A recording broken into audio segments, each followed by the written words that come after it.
Hey, this is Nat, and we're off our couch on St. Pete Beach in St. Petersburg, Florida, about 24 miles outside of Tampa. Thanks so much for joining us as we explore another popular, highly touted beach ranked as the #1 beach by TripAdvisor in 2021, as well as the 5th best beach in the world. Okay, you have our attention, St. Pete Beach. St. Pete Beach is praised for its white sand and emerald green waters of the Gulf of Mexico. This beach is teeming with resorts, activities, restaurants, beach bars. Lots of good stuff. Let's talk about all of that good stuff. Let's also talk about some practical stuff like parking and transportation, because that's important too, right? We need to get here to have some fun. And if you are new to our channel, exploring beaches is something we do a lot, especially in Florida. Not to brag, but we're pretty good at it too. So if you're a fellow beach lover, subscribe please. Keep getting off the couch with us. And if you've been getting off the couch with us, thanks so much. We appreciate you exploring with us week after week. Okay, so let's start our beach day off and discuss the parking. Meter parking is required 24 hours, so you can pay at the pay stations or directly from your phone. Parking is around $4 an hour. Per hour price seems to decrease as you add hours. You can also pay by the minute and add minutes to hours.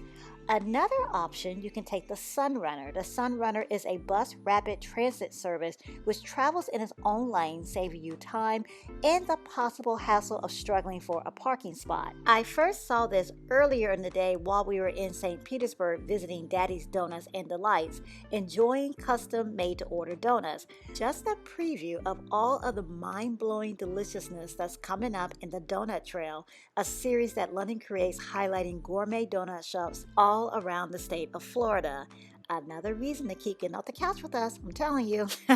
After devouring a sweet and salty donut, spoiler alert for the upcoming Donut Trail video, it was so good. We started walking back to the car, which brings me back to my original point. That's where we saw a Sunrunner station.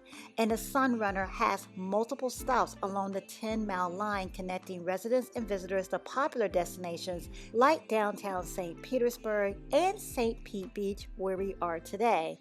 And right now the Sunrunner is free until October 31st, 2023. And after that date, the fare is suspected to be $2.25. For all of the details about the Sunrunner, I'll put the link to the website in the description box. Okay, so we've covered parking and a transportation option to start the day at this beautiful beach. And now that we're here, let's focus on the beach. For those of you that came to relax, there are beach chairs and cabana rentals available on the beach. I believe those are the chairs up ahead. And once we walk onto the beach, we're also seeing the soft white sand that this beach is known for. The sand does seem to change as you walk the beach. Getting closer to the water, the sand is more compact rather than powdery. And I'm surprised, but it's really shelly. The sand under the water reminds me of the beaches of Sanibel Island when we visited there a few years back. So if you don't want the occasional outburst of ouch, you may want water shoes. So the water is supposed to be clear. It's been raining a lot, even a lot for Florida. I'm surprised it hasn't started raining today because it's a weird beach day because one side of the beach is cloudy, gray, and dismal, while the other side is sunny and blue. Like I said, it's been storming a lot where we live in Jacksonville, and I believe based on the forecast, because we've been keeping an eye on it for the past few weeks, it's been storming a lot here too. And when the heavy rainfall comes down and the storms happen, it can disturb the clearness of the water. Compared to the Atlantic Ocean side though, it's still pretty clear, I would say. So you can see, especially if the water is clear, why this is such a popular beach to vacation at, which is why there are so many resorts on this beach. I see Dolphin Beach Resort, Bellwether Beach Resort, Rumfish Beach Resort, Plaza Beach Resorts, and even more resorts, including the legendary Don Cesar, the Pink Resort up ahead that has been welcoming visitors like F. Scott Fitzgerald and many, many other travelers since 1928. As I walk on the beach, I see a lot of volleyball nets, lots of action, and I see restaurants and bars tucked in between the resorts. Yep, in addition to resorts, there are restaurants and bars right on the beach. Hooray, right? I'm approaching Flipper's Beach Bar right now. They're located on the grounds of one of the resorts, Dolphin Beach Resort. They sell both drinks and food. And here is a look at their dinner menu.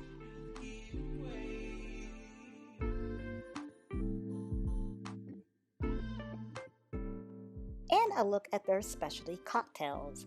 And it looks like they have specialty drinks on certain days too. They also have a really nice patio so you can sit down in front of the volleyball courts in front of the beach and enjoy your cocktail and your meal. Continuing to walk down the beach now in search for more beach bars, and I am coming across another one and more volleyball action. I'm being careful not to get hit by a volleyball because that would hurt. I attempted to play volleyball in junior high school and was horrible at it, so I understand there's a lot of power being put behind those balls. Anyways, I made it unharmed to Chris's Beachside Bar, and this Beachside Bar is located on the grounds of Plaza Beach Resorts. They do not offer food, but they do offer some pretty incredible specials. Since this is a bar, if I had the kids with me and wanted to enjoy a drink beachside, I would go to Flipper's or another bar like that that's also a restaurant. But I'm switching off with London, and he is now kidless, so he's going to enjoy a Bloody Mary here at Chris's. Show of comments, because I can't see your hands, right? How many of you enjoy Bloody Marys? They have to be really good for me to enjoy them, and this one is enjoyable. London chose a Bloody Mary because they're refreshing on a hot, humid day like today. And he's able to choose his spice level. He asked for it to be moderately spicy, and it's not thick. We both, London and I, have had Bloody Marys that have the texture of tomato soup. So when London offered me a sip, he said it wasn't too thick, he said it wasn't too spicy, and it's not lacking on the alcohol. And he's right. I didn't think he would be right, but he's right. I liked it a lot. In addition to the resorts, restaurants, and beach bars, this beach has a lot to enjoy, including activities on the water, like sunset cruises, kayaking, and parasailing. Across the street from the beach are a lot of conveniences too, like gas stations, Chick-fil-A, and Publix. They are directly across from the beach. And although we've seen a lot on this beach so far, we'll keep walking for a bit and keep exploring. I love walking the beach. It's my favorite thing to do on the beach, and it's always rewarding because eventually I always end up getting to the less crowded part of the beach and being the only one or nearly the only one on that part of the beach. In the comments, let us know your favorite beach activity too. Now I am running across a first in my beach walks, a bird crossing. Have you all ever seen this before? It says be cautious of flightless chicks. Black skimmers are nesting here, so I'm proceeding quietly, tiptoeing through the sand. I don't want to wake any of the babies.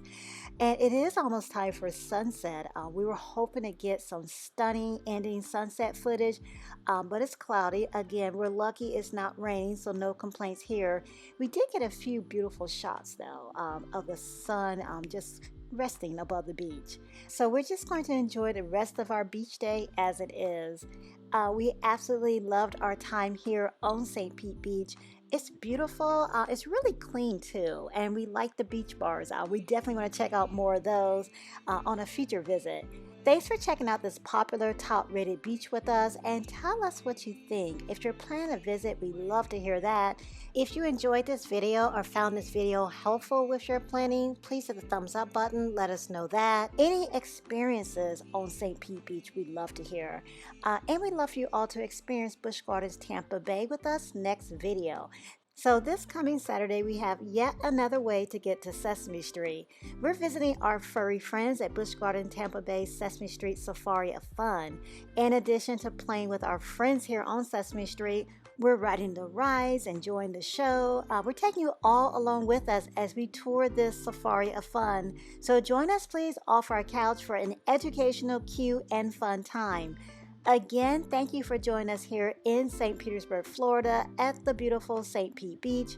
Thanks for walking the soft white sand and the shelly sand too along with us. We appreciate you all getting off the couch with us for this adventure, and we appreciate all the likes, comments, shares, and feedback. These adventures do not happen unless you all join us off the couch week after week, so thank you.